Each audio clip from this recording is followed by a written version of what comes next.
So the question is, two identical positive charges capital Q are each are fixed at a distance of 2a apart from each other.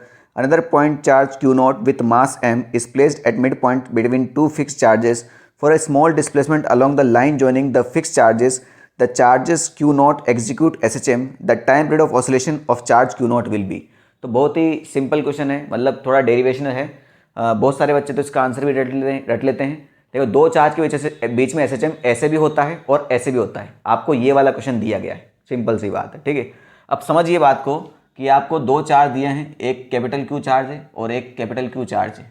इन दोनों के बीच की distance 2a है। शुरुआत में इसके mid point पर एक चार्ज Q0 रखा हुआ था, सिंपल सी बात है। तो हाल फिलहाल इस पर नेट फोर्स कितना होगा भाई इससे डिस्टेंस होगी इसकी a और इससे डिस्टेंस होगी इसकी a। ये वाला चार्ज भी इसको इधर रिपेल करेगा, ये वाला चार्ज इसको इधर रिपेल करेगा, दोनों फोर्स ऑपोजिट डायरेक्शन में होंगे। फोर्स होगा k Q0 Q divide by a square, यानी इस पर नेट फोर्स कितना होगा 0, ठीक है। अगर मैं इसको छोटा सा डिस्प्लेसमेंट करता हूँ, ठीक है, तो छोटा सा डिस्प्लेसमेंट क्या करता हूँ, इसको मैं x डिस्टेंस दूर इधर इधर लेके आ जाता हूँ, ठीक है। तो x जो है बहुत ही छोटा सा डिस्प्लेसमेंट है, a के रेस्पेक्ट में बहुत ही छोटा सा है। तो क्या होगा बेटा, ये चार्ज इस बार यहाँ आ जाएगा, इसको यहाँ से हटा दो, ठीक। यानी इस वाले चार्ज से इसके बीच की डिस्टेंस हो जाएगी a प्लस एक्स और इससे डिस्टेंस हो जाएगी a माइनस एक्स, ठीक है। अब दोनों के ऊपर के चार्ज तो सब कुछ सेम है, यानी k q और Q0 ये तो सेम रहेगा। तो फोर्स ऑफ कूलम्ब फोर्स जो होता है वो डिस्टेंस के इन्वर्सली प्रोपोर्शनल होता है, यानी जिसके बीच में डिस्टेंस कम होगी उन दो चार्जेस के बीच में फोर्स ज़्यादा लगेगा और जिनके बीच में डिस्टेंस ज़्यादा होगी उनके बीच में फोर्स कम लगेगा। यानी इन दोनों के बीच में डिस्टेंस कम हो गई, यानी इन दोनों के बीच में जो फोर्स होगा वो ज़्यादा लगेगा। यानी इस Q0 चार्ज पर इन दोनों की वजह से फोर्स किधर लगेगा आपका, इधर की तरफ, और इन दोनों के बीच में फोर्स किधर लगेगा आपका, इधर की तरफ। यानी नेट फोर्स जो होगा वो इधर की तरफ होगा। हमने डिस्प्लेसमेंट किया है इधर की तरफ, अगर मैं इस डायरेक्शन को पॉजिटिव मानता हूँ तो इधर नेट फोर्स जो है आपका इधर की तरफ आने वाला है, यानी नेट फोर्स की डायरेक्शन को हम नेगेटिव मानेंगे। समझ में आएगी नहीं बात भाई, मैंने इसको इधर डिस्प्लेस किया है, यानी मैं इस डायरेक्शन को क्या मान रहा हूँ, पॉजिटिव। ये वाला फोर्स जो है इस वाले फोर्स से बड़ा होगा, यानी नेट फोर्स किधर आएगा आपका, इधर की तरफ। यानी नेट फोर्स कैसा हो जाएगा आपका, नेगेटिव हो जाएगा, क्योंकि हमने ये वाली डायरेक्शन पॉजिटिव ले ली है। बात समझ में आ गई होगी आपको। तो अगर मुझे टाइम पीरियड निकालना है तो क्या करते हैं बेटा, इस केस में हम पहले हम नेट फोर्स निकाल लेते हैं। नेट फोर्स निकाल के आप चाहो तो उसको माइनस kx के बराबर लिख दो, मगर कई बार k की वैल्यू यहाँ पर याद नहीं आती है, तो आप क्या करो, इससे एक्सलेशन निकाल लो। उस एक्सलेशन को आप माइनस ओमेगा स्क्वायर एक्स के बराबर रखो, यहाँ से ओमेगा निकाल लो और फिर t is equal to 2 pi divide by omega का फॉर्मूला लगा के टाइम पीरियड निकाल लो।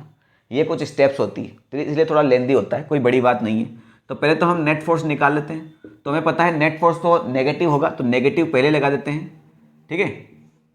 इन दोनों के बीच में फोर्स बड़ा है, यानी ये हो जाएगा आपका k q Q0 divide by a minus x का whole square minus k q Q0 divide by a plus x का होल स्क्वायर। इसमें कोई डाउट नहीं किसी को, सिंपल सी बात है। यहाँ से k q और Q0 आप कॉमन ले लो। अच्छा, अब एलसीएम लेंगे तो a माइनस एक्स और a प्लस एक्स दोनों अलग अलग नंबर हैं। जब दो अलग अलग नंबर होते हैं तो उन दोनों का मल्टीपल आपका एलसीएम आ जाता है। a माइनस एक्स और a प्लस एक्स का मल्टीपल करेंगे तो a square minus x square होगा, और एक स्क्वायर ऑलरेडी लगा हुआ है, यानी एक और स्क्वायर यहाँ लगाना पड़ेगा, सिंपल सी बात है।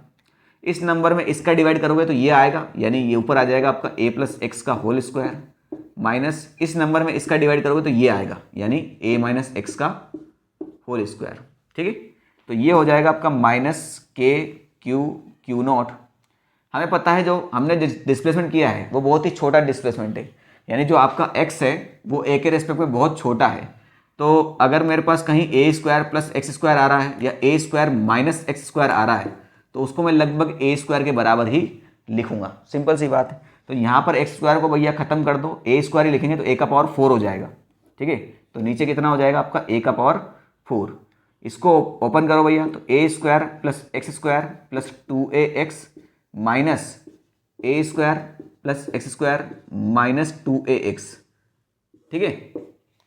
इस माइनस को अंदर लेके जाओ तो जहाँ जहाँ प्लस है वहाँ माइनस हो जाएंगे, जहाँ माइनस है वहाँ प्लस हो जाएगा। a स्क्वायर से a स्क्वायर खत्म हुआ, एक्स स्क्वायर से एक्स स्क्वायर खत्म हुआ, तो ये हो जाएगा आपका minus k q Q0 divide by a का पावर 4, 2ax हो जाएगा आपका 4ax। इस a से a खत्म हुआ तो नेट फोर्स कितना आ जाएगा बेटा आपका, माइनस के Q not divide by A cube, यहाँ से ए खत्म हुआ ना तो 4 इंटू एक्स और बचेगा, तो 4x, तो इसको 4 को आगे लिख देते हैं और x को यहाँ लिख देते हैं। बात समझ में आ गई है? ठीक है। फोर्स से मुझे क्या निकालना है? एक्सलेशन। तो फोर्स क्या होता है? Mass into acceleration. तो यहाँ पर अगर मैं सिर्फ एक्सलेशन लिख दूँ और नीचे यहाँ मास का डिवाइड कर दूँ तो ये एक्सलेशन आ जाएगा भाई, सिंपल सी बात है। अब इस एक्सलेशन को बस माइनस ओमेगा स्क्वायर एक्स से करके ये 3-4 स्टेप फॉलो करना है हमें, बस कोई बड़ी बात नहीं है। तो इसको यहीं से इरेज कर देते हैं, ठीक है, बस इतने स्पेस में काम हो जाएगा अपना, ठीक, सिंपल सी बात है। तो इसको माइनस ओमेगा स्क्वायर एक्स के बराबर कंपेयर करो तो ये हो जाएगा minus 4k q not x divide by A cube. X से एक्स खत्म हुआ, माइनस से माइनस खत्म हुआ, तो ओमेगा की वैल्यू इसका रूट मार दो, बस सिंपल सी बात है। तो इसमें बस 2 पाई से डिवाइड कर दो, तो t is equal to 2 pi divide by omega. Omega कितना हो जाएगा भैया? इन सब का रूट, यानी रूट करेंगे तो क्या कर दूं मैं, समझना बात को।